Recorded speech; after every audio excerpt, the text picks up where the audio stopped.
प्रिय lily, wish you a happy new year. सुट्टी संपून आता कॉलेज बऱ्यापैकी सुरू झालं आहे. बऱ्यापैकी म्हणजे सुरुवातीला काही दिवस सुट्टीचा हँगओव्हर न उतरल्याने बरीच अनुपस्थिती असते. मग इतरही काही जण बंक मारतात, इतर करतात म्हणून मी सर्वांना विश केलं खरं. पण आपलं न्यू इयर पुढील पाडव्याला असं मुलांना सांगूनही खरं वाटलं नाही. आणखी एक न्यू इयर काय सांगतो असं मुलं मलाच वेड्यात काढलं. इयर एंडला काय केलं असं विचारलं तर मी म्हटलं काय केलं पाहिजे. टी व्हीवर कार्यक्रम असतात ना, बघितले. रटाळ असले तरी दरवर्षी आम्ही नवीन वर्ष असंच साजरं करतो. मग कुठल्या डिस्कोत वगैरे गेला नाहीस का असा प्रश्न आला. मी म्हटलं नाही बुवा. तर एकदमच चम्या अशा दृष्टीनं त्यांनी माझ्याकडे बघितलं. डिस्कोथेकमध्ये नाचल्याशिवाय आणि काहीतरी कडू प्यायल्याशिवाय नवीन वर्ष साजरंच कसं होऊ शकतं असं त्यांचं म्हणणं. मी म्हटलं आम्ही आमचं नववर्ष कडू पिऊनच सुरू करतो, पण ते हे असलं कडू नव्हे. कडुलिंबाची पानं खातो, नाहीतर आई काहीतरी कडू उगाळून देते.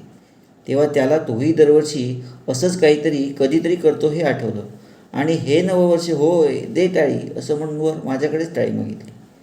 यावर्षी ते नववर्ष कधी असतं ते आईला अगोदरच विचारून घेतो. त्यामुळे बॉल डान्स वगैरे काहीतरी अरेंज करता येईल म्हणाला.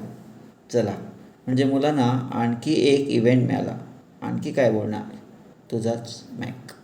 प्रिय मॅक, गुढीपाडव्याला बॉल डान्स ही आयडियाच मोठी इनोव्हेटिव्ह आहे. गो अहेड म्हणावं, पण त्याच वेळेला परीक्षा येत नाहीत ना हेही बघायला सांग. 1 जानेवारी म्हणजे कसं सर्वच दृष्टीनं सेफ असतं. गुढीपाडवा कधी येईल त्याचा नेम नाही. असो, आपल्या दृष्टीनं आणखीन एक इव्हेंट आहे. अरे, उद्यापासून युवा मराठी साहित्य संमेलन सुरू होतं आहे. तू येणार आहेस की नाही? मस्त धमाल असते.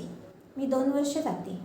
मोठ्या लोकांना भेटता येतं, थोडीफार साहित्याची माहितीही मिळते आणि पिकनिकही होऊन जाते.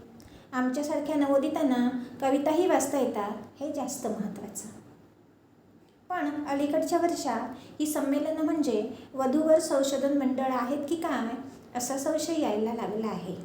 मुलं येतात आणि सूत जुळवून जातात. असो, मी माझ्या 2-3 कविता तयार ठेवल्या आहेत. संधी मिळाली की घुसेन म्हणते. आसला आहे हा अपघात झाला, पण वकिली करायचं असं ठरवूनही मी कवितांची आवड जोपासली आहे. त्यामुळे माझ्या पर्समध्ये 1-2 कविता असतातच. कोणी मिळालं की ऐकवते. पूर्वी मला फारच फॅड होतं त्याचं, पण नंतर मी दिसले की लोक रस्ता बदलायला लागले म्हणून मी ते कमी केले. आता समोरचा पळून जाणार नाही अशा बेतानंच मी माझ्या कविता लिहिते. तू मुद्दाम ये संमेलनाला, माझ्या कविताही तुला ऐकायला मिळतील. तुझीच लिली.